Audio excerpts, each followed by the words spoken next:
Hola, ¿qué tal? ¿Cómo estás? Buenos días, buenas tardes, noches, tengas, dependiendo del horario en el que estés viendo este video. Mi nombre es Abraham Gómez y como siempre un gusto y un placer acompañarte en una clase más, en esta ocasión correspondiente a la asignatura de legislación educativa. El día de hoy tenemos tema interesante y es que la clase pasada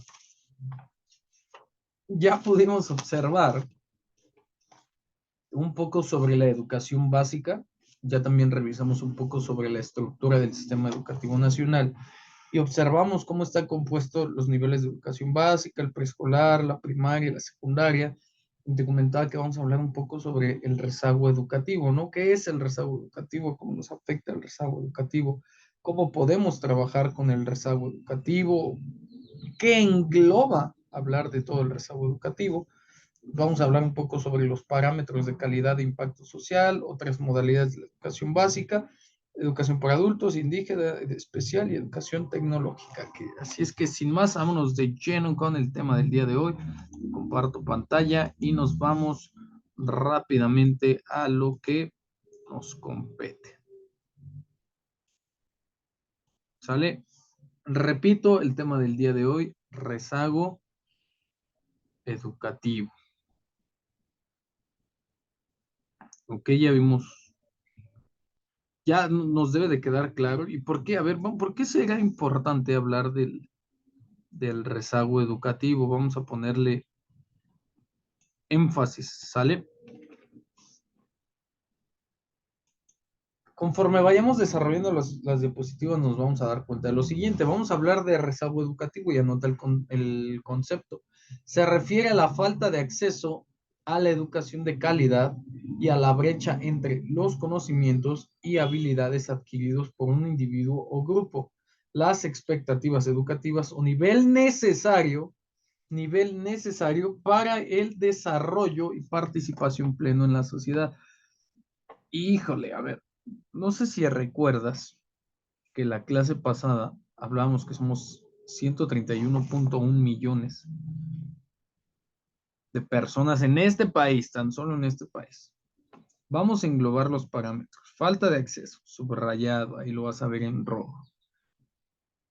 Falta de acceso a qué? O sea, ya ni para englobar este lo vamos a poner aparte. Educación de calidad. ¿Sale? O sea, ya nos dicen que hay una brecha entre conocimientos y habilidades adquiridas por un individuo o grupo. ¿Sale? Esa es la brecha. Es decir, una brecha, te lo pongo en rojo, entre lo que se aprende y lo que se espera del sistema educativo, lo que espera el sistema educativo que tú logres conocer o que tú logres hacer, ¿sale? Para que puedas ser parte de esta sociedad. Valga, nomás a eso nos referimos con rezago educativo. Yo ya me estoy enojando. También revisamos la cifra de los docentes de nivel básico. Pasamos de 5 millones. O sí, a ver, repetimos, no quiero darte un dato exacto.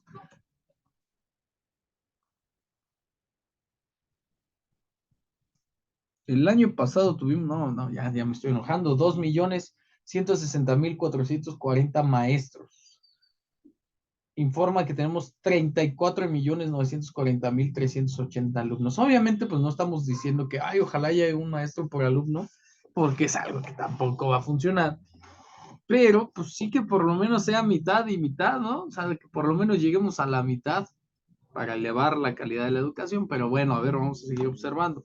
¿Cuáles son las principales causas sobre las cuales está pues, desarrollándose el rezago educativo en nuestro país?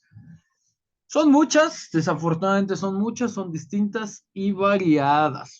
¿Okay? Incluyen la falta de recursos, recursos educativos, recursos económicos, barreras económicas, desigualdades de género, conflictos armados, discriminación, la falta de una infraestructura educativa. Esos son muchos.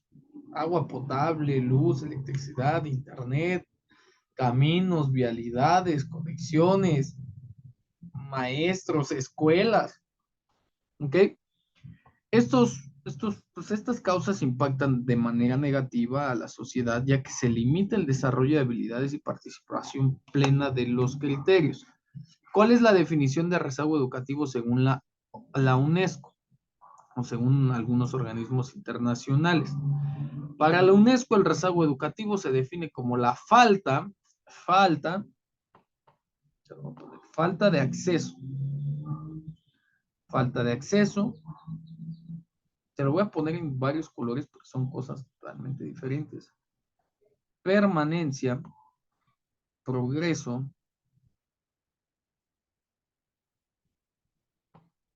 y calidad en la educación. O sea, sí hay este proceso de educación, pero no hay calidad en él. Aparte, ¿no? O sea, mal, o sea, no hay, y cuando hay, en ocasiones está mal hecho. ¿Sale? Esto es lo que define la UNESCO como el rezago educativo, la falta de acceso, permanencia, progreso y calidad en la educación, lo que afecta negativamente al desarrollo individual y social. ¿Qué papel para nosotros que estamos estudiando legislación educativa y que espero que muchos de ustedes ocupen cargos en que podamos desarrollar la educación? ¿Qué papel desempeñan las políticas gubernamentales en la reducción del rezago educativo? Las siguientes. Un papel crucial, ¿sí? Porque podemos diseñar políticas que favorezcan al rezago educativo, lo que platicábamos la clase pasada. ¿Sale? Establecemos objetivos educativos, asignamos recursos. Esto es lo importante porque en nuestro país, qué barbaridad cuando se destinan los presupuestos y encontramos que se destina una gran cantidad a las campañas políticas y cada vez le van recortando más al presupuesto educativo. Se promueven reformas educativas que puedan abordar las causas que ya vimos sobre con respecto al rezago educativo, ¿no? Entonces ahí podemos entender algunas situaciones. Ahora, eh, en México, en nuestro país, el concepto de rezago educativo es entendido de la siguiente manera. Una condición, ¿sale? Una condición en la que se encuentran las personas mayores de 15 años que no han concluido su enseñanza básica. ¿Sale? La población que no tiene completa la escolaridad básica, que estamos hablando más o menos de primaria y de secundaria, que es cuando se termina más o menos a esa edad, este, eso es a lo que en nuestro país llamamos rezago educativo. ¿Sale? Aquellos que no concluyeron la enseñanza básica. Hay que recordar que la educación básica ya abarca hasta la preparatoria. ¿Sale? Te lo dejo ahí como dato. Por otro lado, el rezago en los aprendizajes, que es otra construcción totalmente diferente, se define como la condición de los niños y adolescentes que aún yendo a la escuela no adquieren los aprendizajes esperados según su edad y su año escolar. De eso no vamos a hablar porque es un concepto totalmente diferente y que nos dice que aún cuando los niños van, no aprenden lo que tienen que aprender. Tema para otra clase. Sí, se refiere a los estudiantes que aprenden, que no aprenden, pero que sí asisten a la escuela. De acuerdo con la normatividad actual, una persona mayor de 15 años está en rezago educativo si no cuenta con el nivel de educación obligatoria vigente al momento en que debería haberla cursado. Además, se considera que un niño de 3, se considera que un niño entre 3 y los 15 años de edad está en rezago educativo de la educación básica obligatoria y no asiste a un centro de educación formal. La educación escolarizada es considerada el motor de desarrollo personal y social y por lo tanto adquiere gran relevancia como parte de los derechos humanos fundamentales, de acuerdo al Instituto Nacional de la Evaluación Educativa. En el sentido que el derecho a la educación es clave para el empoderamiento de las personas respecto a sus otros derechos. A ver, aquí yo voy a darte 10 segundos, un minuto, para que vayas y busques cuáles son los derechos universales de los que vimos en esta clase. Un minuto tenemos, 3, 2, 1, vas.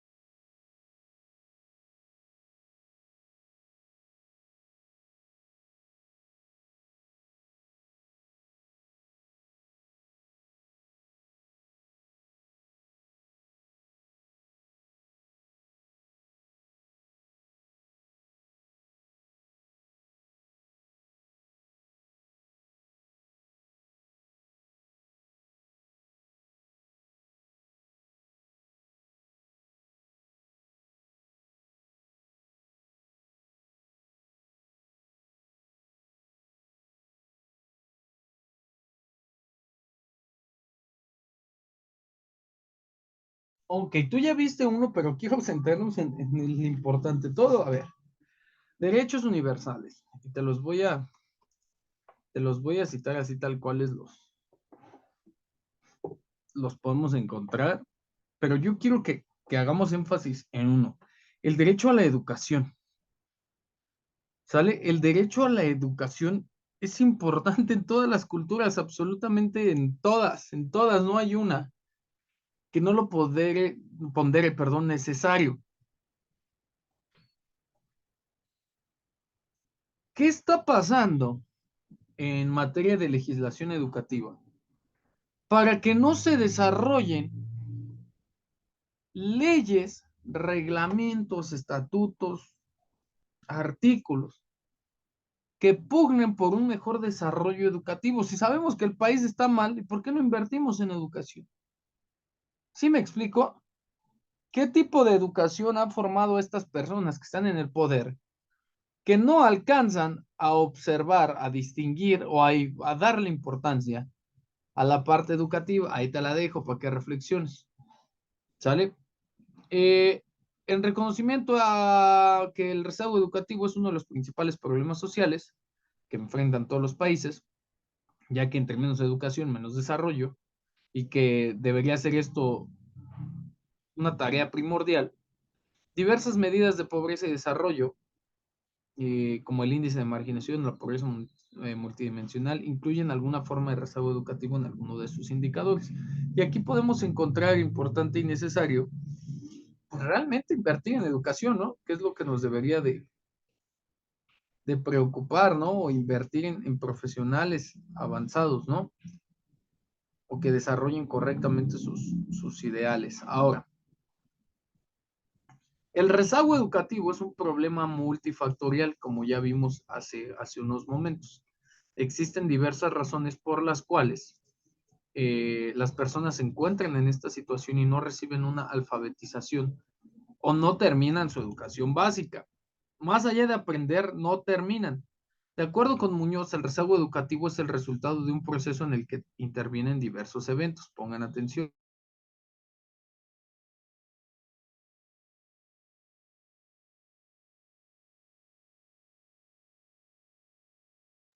¿Cuáles son estos eventos? La exclusión del sistema educacional, el aprovechamiento escolar inferior al mínimo necesario. Ay, Dios, no puede ser. La extraedad, ¿sale? El abandono prematuro de los estudios emprendidos, también conocido como deserción escolar. Se agrega que se ha demostrado que el aprovechamiento es insuficiente y que genera la extraedad. ¿A qué nos referimos?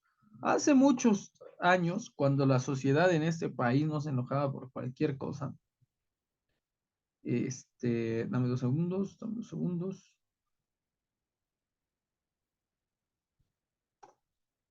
Cuando la sociedad no se enojaba, te repetían de año, ¿eh? No importando si herían tus sentimientos, si, ay, sentías feo, responsabilizándose, responsabilizándote de tu aprendizaje. Tú sabías si te quedabas o pasabas.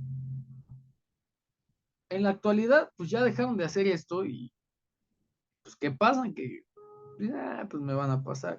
Pues voy a seguir. Y esto ha afectado. Al principio, se creía que el rezago era atribuible a un conjunto de factores externos a los sistemas escolares, de que, es que no hay dinero, no hay internet, no hay para la comida, no hay para... ¿Sale? De manera que se derivaba de las inequidades que existen en la sociedad en la cual dichos sistemas están inmersos. Pero, oh sorpresa, que el sistema educativo es parte de la sociedad. Nadie se puso a pensar eso, quiero pensar.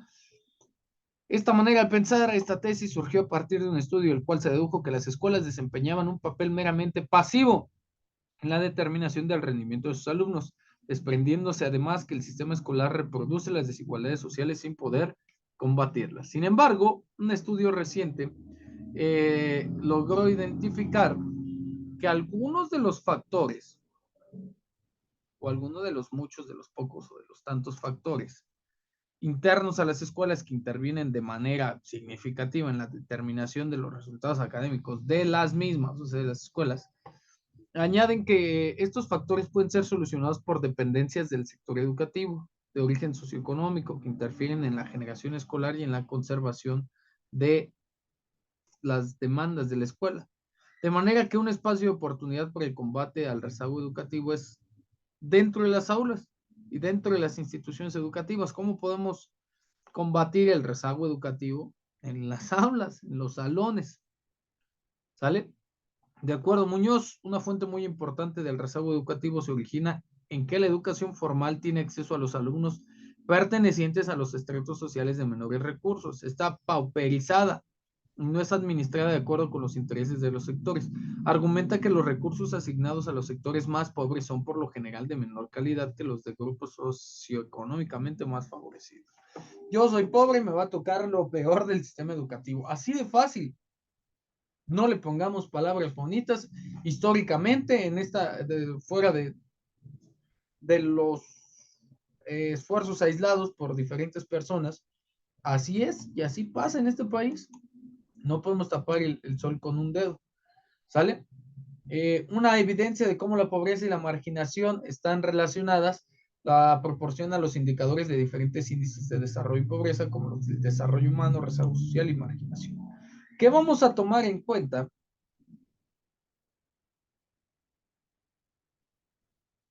¿Qué factores vamos a tomar en cuenta para el desarrollo, el rezago educativo? Los siguientes, anota. Te doy 30 segundos.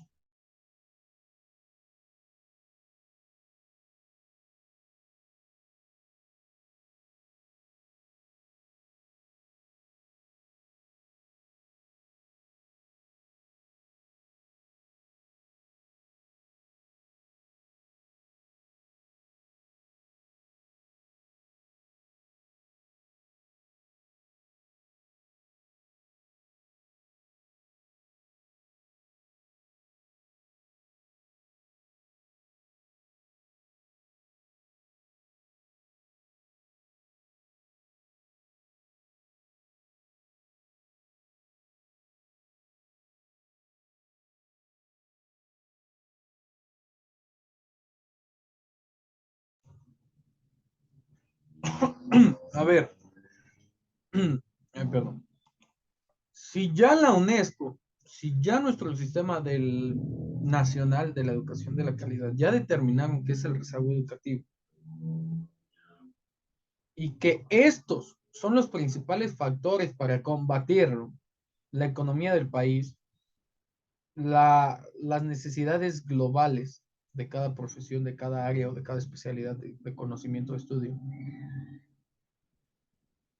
Una correcta o incorrecta legislación educativa, un sistema educativo eficaz y eficiente y las condiciones económicas y sociales de cada rincón de este país en el cual se va a desarrollar un sistema, una metodología, un método educativo, son los principales factores por los cuales se puede combatir el rezago educativo. Yo me pregunto, ¿qué estamos esperando?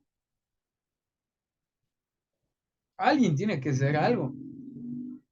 La política, los pedagogos, los padres de familia se tienen que responsabilizar, los alumnos se tienen que responsabilizar. Qué complicado en un país de 131.1 millones de habitantes. Seguimos estudiando. Se puede considerar, perdón, que el rezago educativo de la población se refiere a un grupo de individuos que carece de instrucción formal y que no ha logrado concluir la enseñanza básica. Por lo tanto, puede ser vulnerable ¿a qué? Al conocimiento, a través de la ignorancia. Debido a que no cuenta con las mismas oportunidades de insertarse en la dinámica del desarrollo social y en el mercado laboral. Una definición de la Procuraduría Agraria del 2010, porque aparte todo está relacionado. O sea, el sistema educativo trabaja con otros, ¿no? Según el INEA, este grupo de individuos se puede dividir en tres situaciones en cuanto al rezago educativo. Población analfabeta, aquella que tiene 15 años y más y que no sabe leer ni escribir. Población sin primaria terminada, es una población alfabetizada sin primaria terminada de 15 años y más que sabiendo leer y escribir no inició o no concluyó la educación primaria y no es atendida por el sistema escolarizado de educación básica. Población sin secundaria, población de 15 años o más, que tiene la primaria concluida, pero que no inició o no concluyó la educación secundaria y no es atendida por el sistema escolarizado de educación básica. En situación de rezago escolar hay diversas generaciones comprendidas por las que las edades de la población dan parámetros para realizar un análisis tomando en cuenta la generación de cada grupo. Tenemos esta división. Rezago histórico. ¿A qué se refiere el rezago histórico? Definido fundamentalmente por las cohortes o generaciones nacidas antes de 1960 con 50 años o más en el 2010. Rezago histórico. Rezago transicional. Se da entre las generaciones nacidas entre 1960 y 1974 con 35 y 49 años hasta el 2010. Esto ya cambió. El rezago reciente conformado por las generaciones poblacionales de 1975 a 1995 entre los 15 y los 34 años de edad en 2010. ¿Sale? Esto ya cambió, o sea, quise poner esto porque llevamos 14 años, que estas generaciones ya cambiaron y aumentó el rezago histórico, aumentó el rezago transicional y el rezago reciente es todavía peor porque somos más, vamos más a la escuela y cada vez entendemos menos. ¿Cuáles son los parámetros de calidad y de impacto social, hablando en términos de rezago social, de rezago educativo, perdón? Pues que la calidad del sistema educativo se define por la integración de las siguientes dimensiones. Eficacia externa. Cómo los egresados son aceptados en el mercado laboral. Y en nuestro país, en eso tenemos un tache. Impacto, contribución de la educación al desarrollo económico y social. Suficiencia, recursos suficientes para garantizar la calidad educativa. Eficiencia, uso eficiente de los recursos. Y equidad, igualdad de oportunidades para acceder a la educación. Así nomás. ¿Sale? Pertinencia, currículo adecuado a las necesidades individuales de los alumnos y a las de la sociedad. Seguimos educando a través de sistemas políticos. Relevancia, currículo adecuado a las necesidades de la sociedad. ¡Ja! Nos quieren meter la idea de que ahorita necesitamos integridad, tolerancia, inclusión forzada. Eficacia interna, lograr que la más alta proporción posible de destinatarios acceda a la escuela, permanezca en ella y egrese alcanzando los objetivos de aprendizaje. Y esto nada más se ve. No me quieren creer, está bien, se las paso. Como pedagogos podemos dudar. Pero si no me quieren creer, vamos a revisar que existen otras modalidades para la educación básica. ¿Sí? ¿Cuáles son estas modalidades para la educación básica? Dame 2 segundos, te las cito. Educación para adultos, educación indígena, educación especial y educación tecnológica que buscan satisfacer las necesidades educativas de un sector de la población. Pero si tú crees que yo estoy jugando, vamos a revisar el documento oficial de la SEP que revisamos la clase anterior. Dame 2 segunditos mientras carga. Puedes ir anotando a otras modalidades de la educación básica, educación para adultos, educación indígena, educación especial y educación tecnológica mientras carga.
Sale, a ver, iniciamos de acuerdo al plan, ¿eh? Yo no lo hice, así está. Eso es lo que hizo la CEP, para que a ver, porque al parecer me quieren dar la razón. Ok, terminamos con la educación secundaria.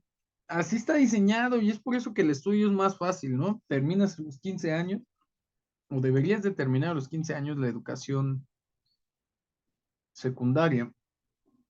Y después, ¿qué pasa? Que nos vamos a la educación indígena. ¿Por qué? Porque creemos en este país que no son parte de la misma sociedad, sino que son parte de una sociedad diferente, es por eso que necesitan un tipo de educación diferente. Hasta ahí todo bien, pero diferente no quiere decir diferenciada, que a lo mejor es algo que todavía no llegamos a entender en este país. Educación indígena, ¿qué dice la SEP? Es una de las características más destacadas de nuestro país y por ende, o por lógico, por sentido común, debería ser una de las más desarrolladas, pero no, ya que su composición es multicultural, que en gran medida se sustenta a la variedad étnica de los pueblos que lo componen.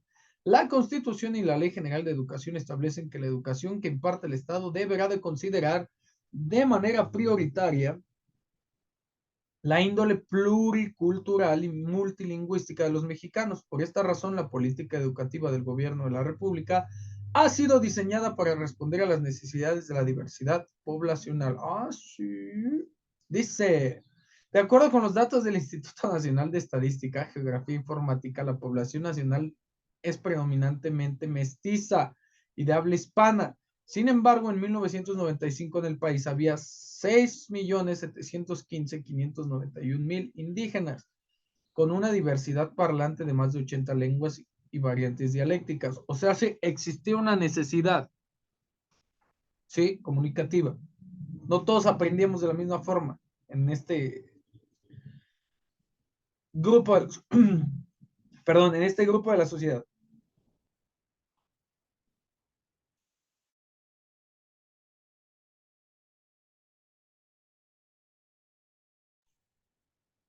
Una disculpita, perdón.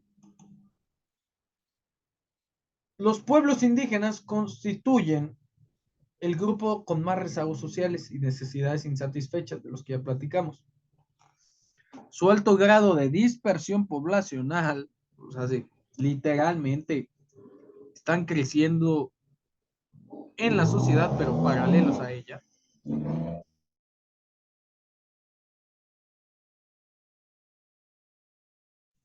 es uno de los mayores obstáculos que enfrenta el Estado para proporcionarles servicios educativos adecuados y suficientes. Que no es otra cosa más que la historia de este país. Este país siempre ha tenido diferencias culturales y nunca ha sabido empatarlas. Para atender adecuadamente la enseñanza de los grupos indígenas, se ha adoptado como estrategia general la construcción gradual de un modelo de educación inicial y básica intercultural bilingüe para niñas y niños indígenas, alfabetización y desarrollo de competencias básicas para la expresión oral y escrita en dos idiomas constituyen un proceso que para ser exitoso conviene realizar en la lengua materna del educando. Por esta razón, la educación indígena se imparte en el lenguaje cuyo uso prevalece en la comunidad. Es como nosotros cuando aprendemos inglés, nos enseñan inglés o enseñamos inglés a partir de nuestra lengua materna y es difícil de comprender. ¿Sale? Con el propósito de apoyar el proceso de enseñanza-aprendizaje de estos grupos poblacionales durante el ciclo escolar 96-97, se avanzó en la elaboración de libros de texto y materiales didácticos en diversas lenguas y dialectos y en español. A fin de fomentar la lectoescritura, se repartieron cerca de 10.000 juegos fonéticos en 21 lenguas y variantes dialectales. Destaca el avance en la elaboración de los libros de texto gratuitos para primaria en 52 lenguas y variantes para el primer ciclo de la primaria, primero y segundo grado, además de la edición de 18 nuevos títulos de estos libros para el segundo ciclo, tercer y cuarto grado. Pero a ver, si para ellos es difícil insertarse a nuestro sistema educativo, pues ¿por qué mejor no se reparten estos libros a la población en donde más hay cantidad, en donde más van a la escuela, perdón, en donde más pueden desarrollar habilidades y los integramos, les damos los medios para que ellos vengan? Nosotros aprendemos esa lengua como parte de nuestra identidad nacional, como aquí dice. ¿Por qué les queremos, por qué los queremos castellanizar? ¿Por qué los queremos a ser igual que nosotros y obviamente no son igual que nosotros. ¿Por qué no nosotros, que somos mayoría, ser igual que ellos? Porque es un grupo minoritario. Es más fácil que ellos aprendan a que nosotros aprendamos, bajo una perspectiva totalmente fuera de contexto pedagógico. Pero bueno, así viene, ¿sale? Así está diseñado. En México existe algo que se llama programas compensatorios. ¿Cuáles son? Vamos a verlos.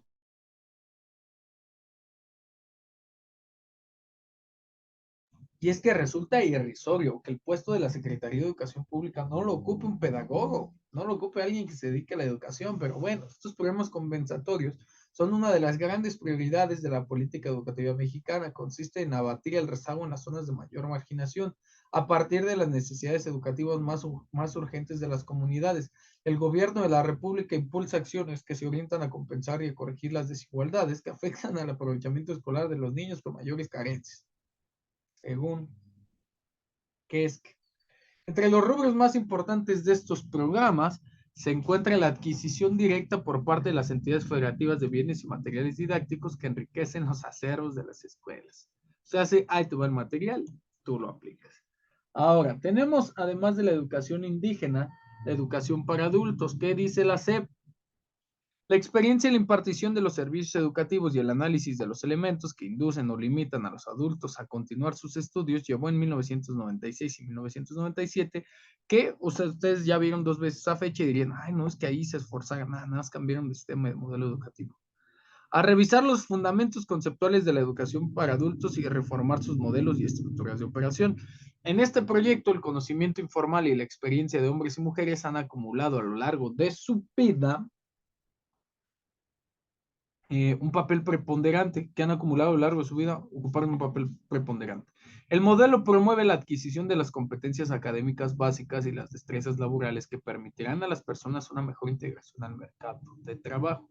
A partir de una estructura modular flexible, el adulto podrá optar por la ruta educativa de su preferencia con base en sus objetivos específicos de estudio, sus posibilidades y requerimientos de aprendizaje. Sobresale el desarrollo de la modalidad de secundaria a distancia para adultos. Una de las premisas fundamentales en su diseño es el acercamiento con el entorno y necesidades educativas de la población adulta.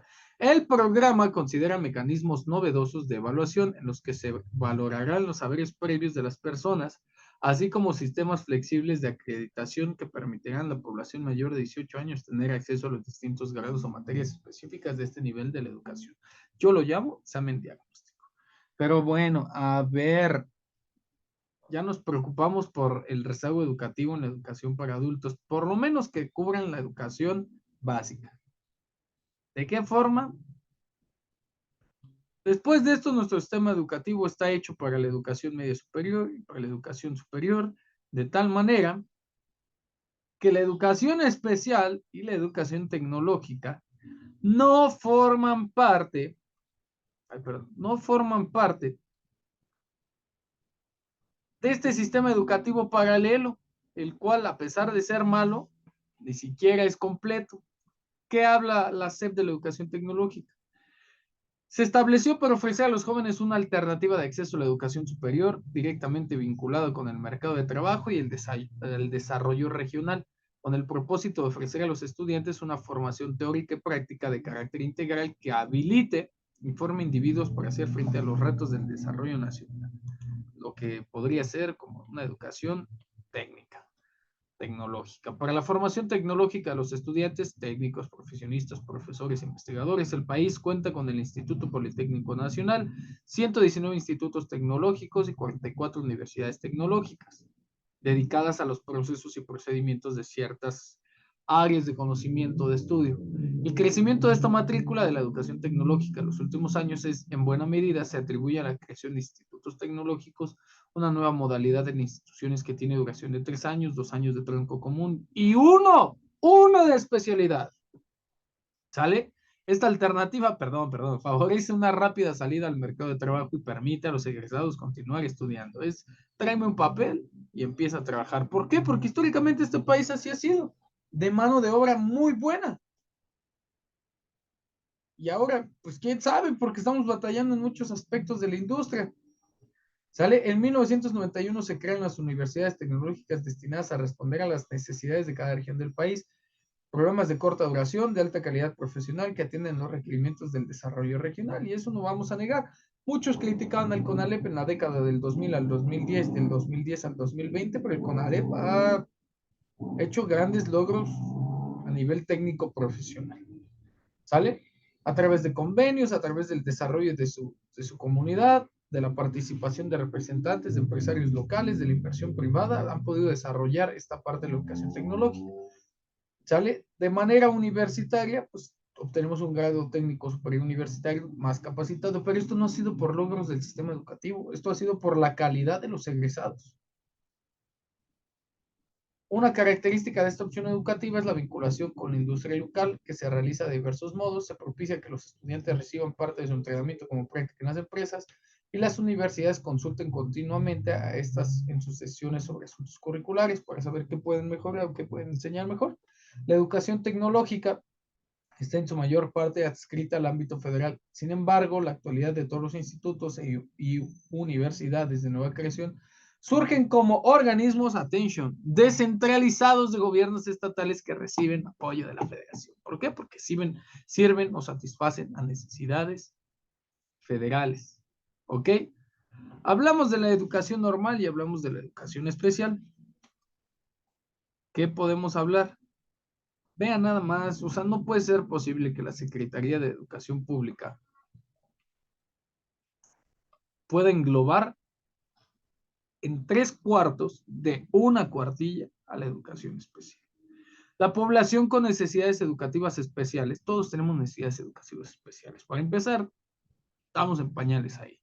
Ha sido objeto de atención del sector educativo desde tiempo atrás. Sin embargo, a partir de la federalización educativa, estos servicios son responsabilidad de los gobiernos de los estados y su operación ha sido reglamentada por la Ley General de Educación. La educación especial es aquella atención dirigida a los menores con discapacidad, como el derecho que tienen todos los niños de acceso al currículo básico y a la satisfacción de sus necesidades de aprendizaje, y establece la integración educativa como una estrategia importante a seguir, que seguimos enseñando a través de la regularidad, de la normalidad a la que todos somos iguales. ¿Ok? No hay una legislación educativa que realmente diseñe un currículo con base en las características de ciertos síndromes, de ciertas incapacidades, de ciertas afecciones, ciertas condiciones de vida. Eso no existe. Porque lo que queremos es que sean parte de la misma sociedad. Lo que queremos es que sean parte del mismo sistema económico, político y laboral. ¿Sale? Existen los CAM, los Centros de Atención Múltiple, que atienden a personas discapacitadas, unidades de atención al público que orientan a los padres y a personas a canalizar adecuadamente a los menores con necesidades educativas especiales. Pero ¿por qué solamente educar a aquellos que están inmersos en esa situación y no educar a todos? ¿Por qué poner la perspectiva de género como una prioridad en este sistema educativo? ¿Y por qué no poner las necesidades de las personas con condiciones psicofisiológicas como una prioridad? Ahí lo dejo, con eso vamos a cerrar. Espero que te haya gustado y que hayas disfrutado la clase tanto como un servidor, y nos vemos más adelante en la clase en vivo.